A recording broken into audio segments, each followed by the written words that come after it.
예, 여러분 안녕하세요. 오늘은 학원 얘기할게요. 한 번은 어떤 분이 이제 저를 찾아와서 이제 이런 얘기 저런 얘기를 이제 하는데 맨 마지막에 이런 얘기를 하더라고요. 무슨 얘기를 하냐면 이제 이분은 본인이 있던 학원에서 이제 나와서 본인의 학원을 작은 교습소를 차리려는 그런 분이었는데 아무튼 그분이 저한테 생뚱맞게 이런 말을 하는 거예요. 이게 너무 걱정이 되는데, 너무너무 걱정이 되는데, 부모님께 내 학력을 말을 해야 되나요? 이런 얘기를 아주 엄청나게 진짜 심사숙고하고 걱정하는 듯이 말을 하는 거야. 그래서 내가 생각을 했지. 뭘 생각을 했냐면, 이 사람은 좀 학벌이 좀 낮은가? 뭐 이렇게 생각을 한 거야. 그래서 내가 또 그분께 이렇게 어드바이스를 해준답시고 뭐라고 했냐면, 실제로 이런 사람들 굉장히 많거든. 어떤 거냐면, 본인의 그 학원을 내지를 말고, 그러니까 본인 이름으로 하지를 말고, 브랜드로 학원을 하는 거야. 그러니까는 막 이 영어 학원이다. 그러면 뭐 해법 영어, 뭐 이런 식으로, 그런 식으로 본인의 그러니까 프랜차이즈를 해가지고 그 브랜드로 이제 학원을 내면은 아무래도 거기서 보내주는 게 굉장히 많아요. 거기서 보내주는 게 굉장히 많아가지고, 그걸로만 그것으로만 학원에 데코레이션을 해도 몇 개씩 여기저기 둘 수가 있어. 그래서 이제 그렇게 하는 분들도 사실 계시거든요. 사실, 많거든요. 영어를 전공하지도 않고, 뭐 학벌이 조금 낮다 싶으면은, 그런 식으로 하면 이제, 그게 이제, 살짝 이제 덮여지는 뭐 이런 거. 근데 예전에 나 같은 경우는 오히려 그 반대였어. 내 학벌을 한 분당 정도 그만 해도 그 엄마들이 뭐 학벌도 그렇고 뭐 아무튼 내가 예전에 일했던 것도 그렇고 아무튼 한 분당 정도만 돼도 엄마들이 알아줬는데 이제 산골짜기로 가가지고 이제 거기서 하니까 이게 좋은 학교인지 나쁜 학교인지 뭐 알 사람들이 하나도 모르는 거야. 그리고 예전에 내가 근무했던 그 학원에 대해서도 하나도 모르는 거야. 난감하잖아. 그래가지고 그러니까 겸사겸사 그것 때문은 아니지만 너무 웃긴 게 이게 영어 브랜드가 있는 그런 걸 대면 사람들이 다 안돼. 그거 좋대. 막 이러는 거야.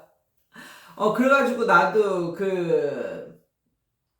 거기서 예전에 태촌이라는 곳에서 약간 살짝 지금은 엄청나게 발전을 했는데 제가 예전에 있었을 때만 해도 살짝 시골스러운 그런 동네였었거든요. 그래서 내가 거기서 할 때 해법 영어라는 프랜차이즈를 했었다고요. 그러니까 내가 프랜차이즈를 했었던 때는 이전도 이후도 없어. 거기 있었을 때는 프랜차이즈를 했는데 지금 생각해봐도 그거는 정말 탁월한 선택이었었던 것 같다. 탁월한 선택이었었던 것 같다. 그래서 초등부를 굉장히 많이 이렇게 드릴 수가 있었다. 아무튼 그래가지고 제가 그래서 그 선생님한테 이런 네임밸류가 있는 그런 것도 추천을 했거든요. 그런데 완전히 반전이 있었어. 반전이. 무슨 반전인지 알아? 서울대였어, 서울대.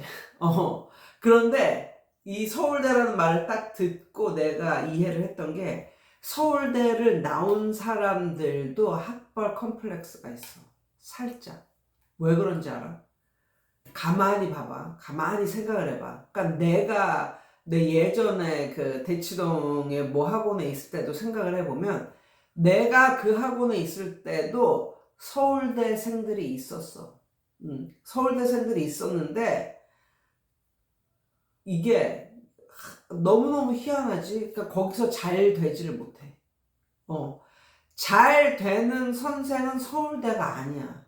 진짜 희한하지. 그런데 또 잘 되는 선생도 있잖아. 또 이지영 같은 선생. 그 사람 서울대잖아. 근데 잘 됐잖아.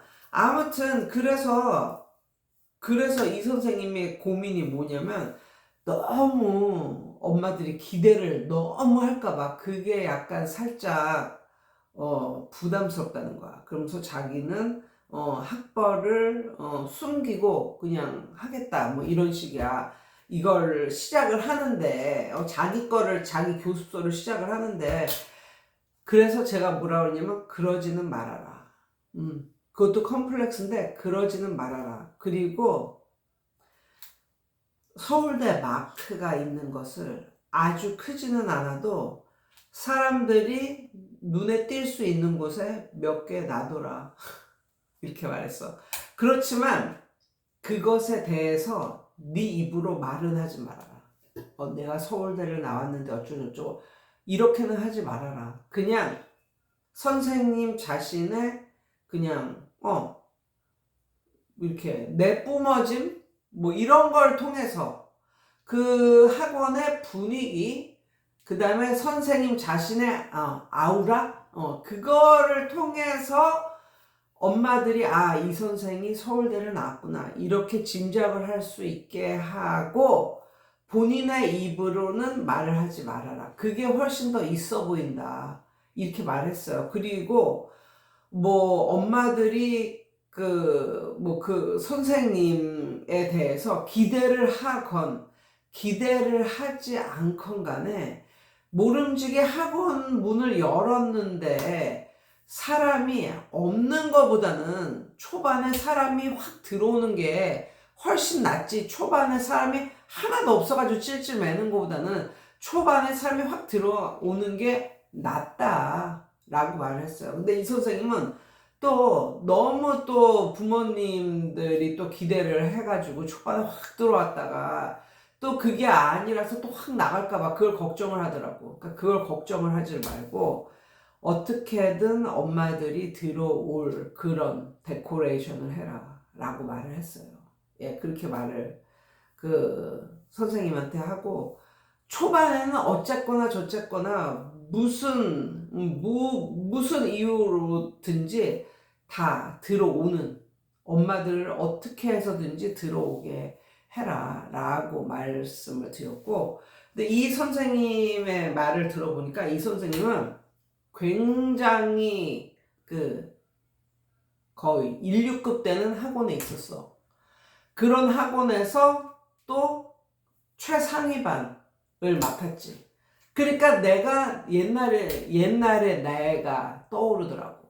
내가 그 학원을 그만두고 거의 10년간 거기에서 완전히 몸바쳐 일하다가 이제 그 학원에서 나와서 내 학원을 수지해서 차렸을 때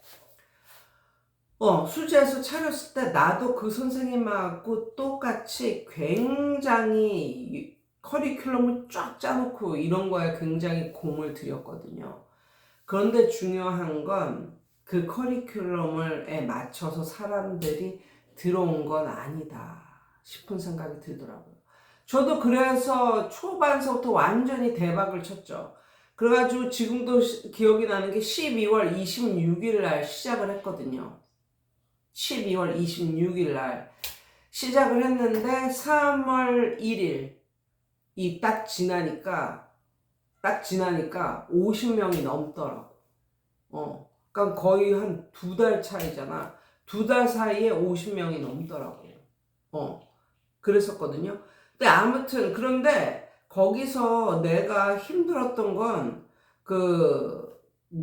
내가 힘들었던 건 뭐였었냐면 애들이 잘 못한 게 힘들었어. 그러니까 애들이 약간 이해를 하지 못하는 그런 애들이 많이 들어왔던 것. 그러니까 이 애들의 수준 차이 때문에 엄청나게 힘들었어. 수준 차이. 그러니까 나도 그 학원에서 제일 높은 반을 가르쳤거든. 외고 대비 특별반이라고 해가지고 외고만 대비하는 그런 반을 가르쳤단 말이야. 근데 그런 애들 가르치다가 내 거를 차려가지고 진짜 콧질질이서부터 고3까지 이렇게 가르치는 이거를 하는데 고딩도 그냥 뭐랄까 학년은 고딩일 뿐,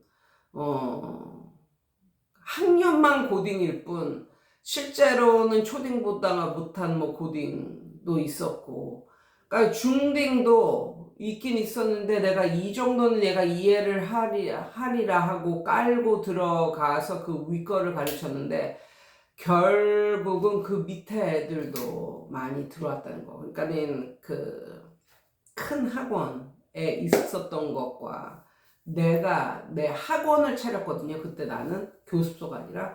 그거는 굉장히 차이가 많다. 그래서 나는 진짜 뭐 애들이 뭐 어려운 걸 나에게 묻거나 뭐 이런 쪽으로 해가지고 막 커리큘럼을 많이 해놓고 막 공부도 더 열심히 하고 막 그냥 아침 새벽부터 와가지고 막 공부를 하고 막 이랬었는데 나중에는 그게 다 쓸데없는 짓이었다는 걸 알았어.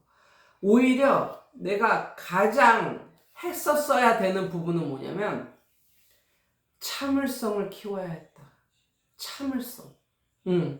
애가 몰라도 끝까지 말해주는 참을성. 참을성을 키워야 했다. 지금도 생각이 나는데 고등학생인데 굉장히 좀 말을 안 듣는 그런 고등학생이 있었어. 근데 내가 걔한테 정말 걔가 고등학생으로서 정말 너무 형편없는 그런 짓을 해가지고 걔한테 수업 시간에 좀 이렇게 지적질을 한 거야. 좀 뭐랄까 그것도 맞다. 그것도 큰 학원에서는 막 뭐라고 해도 돼, 선생이. 왜? 애들이 프라이드가 있으니까, 자존심이라는 게 있으니까, 그래, 자존심 아니라 자존감이 있는 애들이기 때문에 막 뭐라고 해도 끄떡을 안 해. 왜? 얘는 공부 잘하는 애니까. 그런데 공부 못하는 아이이고 자기도 그걸 알아. 그리고 학교에서도 그렇게 대우를 하고 집에서도 그렇게 대우를 하는데 학원에서 마저도 그렇게 대우를 하면 이게 반발심이 일어나는 거거든. 그래서 걔가 반발을 하더라고. 그런 일이 있었어. 그래서 내가 그 선생님한테 이렇게 말했어. 선생님의 실력 이런 거는 충분하니까 그런 쪽으로 생각을 하지 말고 일단 어떻게 해서든지 많이 참는 연습, 그리고 이렇게 어떤 일이 있어도 스무스하게 이렇게 이걸 이끌어 갈 수 있는, 오히려 그런 걸 그런 쪽으로 그 선생님이 9월인가? 예, 이걸 시작하신다고 그랬거든요. 아닌가? 7월에 시작한다고 했나? 7월에 시작하는 거구나. 이제 7월 말에. 그래서 지금 시간이 있을 때 본인의 성격을 다스리고, 그리고 아이를 정말, 사랑의 눈으로 쳐다보는 온유한 마음과 사랑하는 마음을 가져야 된다. 이렇게 말했거든요. 그것만 있으면 된다. 그것만. 선생님이 못 가르치고 이럴 만한 애들이 오지도 않고, 일단 그런 마음적인 걸 더 다스려야 된다. 그리고 또 뭘 다스려야 되냐면 너무 커리큘럼을 빠방하게 만들지도 말아라. 왜냐하면 이런 거 있잖아. 내가 이런 쪽으로 커리큘럼을 만들어 놨는데 결국은 이런 쪽 애들이 오는 게 아니라 이런 쪽 애들이 왔어. 그럼 어떻게 해? 걔네한테 맞춰야지. 걔네한테 맞춰야지. 나는 이런 쪽으로 커리큘럼을 만들어 놨으니까 너네는 여기 안 맞으니까 나는 안 받습니다. 안 받을랍니다.